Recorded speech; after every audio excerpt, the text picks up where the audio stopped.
कालपासून सोशल मीडियावरती तुमचा एक व्हिडिओ प्रचंड व्हायरल होतोय, कैसा हराया. नेमकं त्या वाक्याचा अर्थ काय, आणि तुम्ही असंही देखील म्हणालात की संपूर्ण मुंब्राला मी हिरवा रंगाने रंगून टाकेल. नेमका त्याचा अर्थ काय? देखिए, सबसे पहले तो कैसा हराया जो था वो इसीलिए था क्योंकि दिल से खुशी हुई। दुश्मनों को लगा कि हम हार जाएंगे, हम जीतने नहीं वाले, हमारी सभी एमआईएम की सीटें मुंब्रा से वैनिश हो जाएगी।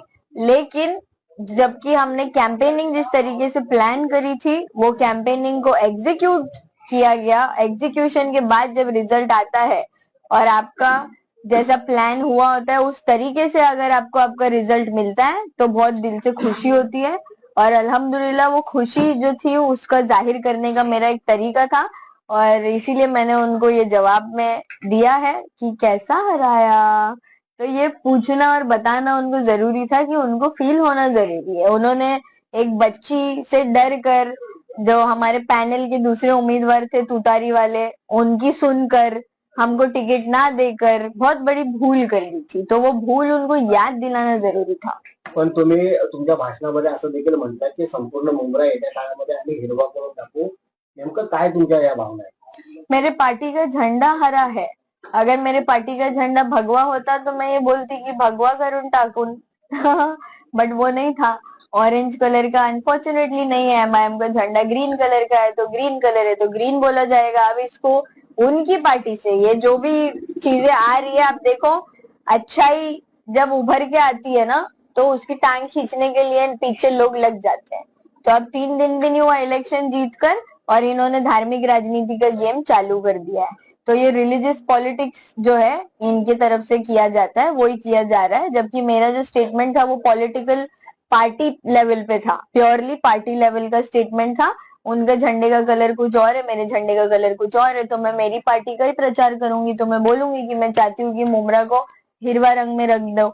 अगर भगवा होता तो बोला जाता कि भगवा में रंग दो। लेकिन उन्होंने इसको कम्युनल पॉलिटिकल लेवल पे लेकर चले गए, जो कि कोई कम्युनिटी को ठेस पहुंचाने के लिए उसकी मेरी मंशा नहीं थी। और दूसरी बात ये कि हमारे संविधान में कहीं नहीं लिखा है कि हरा कलर मुसलमानों का है, भगवा कलर हिंदुओं का है। ये कलर बांट रहे हैं, ये जानवर बांट रहे हैं, ये लोगों को बांट रहे हैं। तो ये बांटने काटने वाली राजनीति को खत्म करने का वक्त अब आ चुका है। कम्युनल पॉलिटिक्स अपने दिमाग से निकालो। जब हमारी सोच सेक्युलर है तो मुंह से बातें कम्युनल नहीं निकल सकती। येत्या काळात कशा पद्धतीने आव्हान राहणार आहे, प्रभागाच्या विकासा संदर्भात काय तुमची मनोकामना आहे, आणि त्याचबरोबर कशा पद्धतीने आमदार जे आहेत त्यांना कशा पद्धतीचं आव्हानाला सामोरं जावं लागणार आहे? नहीं, वापस समझाने में आप जिस तरीके से अभी प्रभाग क्रमांक 30 के विकासों के लिए क्या कुछ काम करेंगे, और जिस तरीके से जितेंद्र आव्हाड के विरुद्ध किस तरीके से आगे की कामकाज जो है वो आपकी एमआईएम पार्टी द्वारा होगी? देखिए, अब इलेक्शन हो गए, अल्हम्दुलिल्लाह रिजल्ट्स आ गए, लोगों ने बहुत ज्यादा भरोसा बताया है।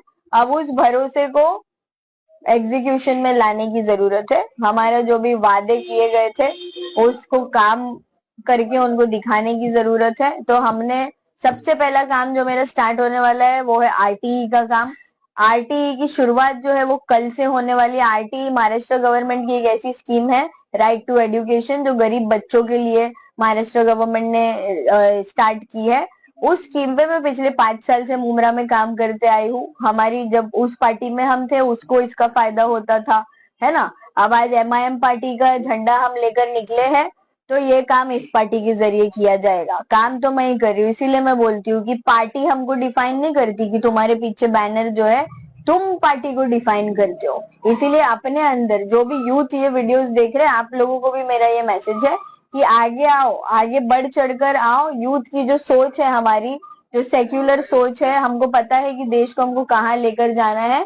ये उस तरीके से हमको लड़ाई लड़नी है, समझदारी के साथ। पढ़े लिखे बच्चे जो है वो आगे आकर के अगर ये चीजों को बढ़ावा देंगे तो हमारा देश एक बेहतर तरीके से आगे बढ़ेगा, डेवलपमेंट की ओर जाएगा। क्योंकि ये रिलीजियस पॉलिटिक्स खेल करके हमको पीछे खींचा जा रहा है, हम और पीछे जाते जा रहे हैं, जबकि इंडिया को आगे जाने की जरूरत है।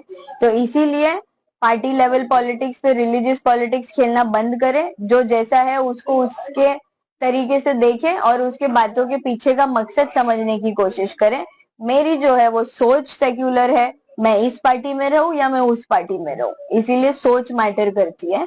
तो आप इन चीजों पर ध्यान जरूर दें। अवैसी की शेरनी आगे कौन कौन से चुनाव में दाड़े? देखिए इंशाल्लाह अभी शुरुआत हुई है नगर सेवक चुनाव से, कॉरपोरेशन से। आगे अल्लाह ने नसीब में क्या लिखा है, हम जो है वो ये बिलीव करते हैं कि हमको हमारे अगले सेकंड का भी कुछ पता नहीं होता है ना। कल तो दूर की बात है, आपको यही नहीं पता कि अब नेक्स्ट सेकंड आपके साथ क्या होने वाला है। जैसे आप देखिए माशाल्लाह आप लोग यहाँ मौजूद है, ये मैंने कभी सोचा नहीं था कि इतने सारे मीडिया वाले माशाल्लाह आएंगे, हमको कवर करेंगे। बट अल्लाह देने वाला है और जब देता है तब छप्पड़ फाड़ के देता है माशाल्लाह। तो ये हमारे साथ हुआ है, जीता जागता एग्जाम्पल है हम उसके। हमसे हक छीना गया था, हक देने के लिए लोग हमको पीछे हट रहे थे, तो अल्लाह ने बोला कि उनकी क्या औकात है, बंदों की कोई औकात नहीं होती किसी को कुछ देने की। इसीलिए लोगों से भी बोल रही हूँ कि भगवान से मांगो, अल्लाह से मांगो, सिर्फ उन्हीं की ताकत है जो हमको दे सकते हैं। और आज जो हमको ये जीत हासिल हुई है ये अल्लाह उसका रीजन है। ये एक और सवाल है लास्ट की, आपकी टीम में एक रिक्शा चालक भी शामिल हो गया है, वो भी जीत गया है। एक राज्य का मुख्यमंत्री रिक्शा चालक बन जाता है, तो वही मुमरा में एक रिक्शा चालक नगर सेवक बन गया। अच्छी बात है, लोग अगर आगे बढ़े तो माशाल्लाह हमको खुशी होगी। एक सीढ़ी ऊपर चढ़ के जाए तो अच्छी बात है, वो 10 सीढ़ी चढ़ गए ऊपर।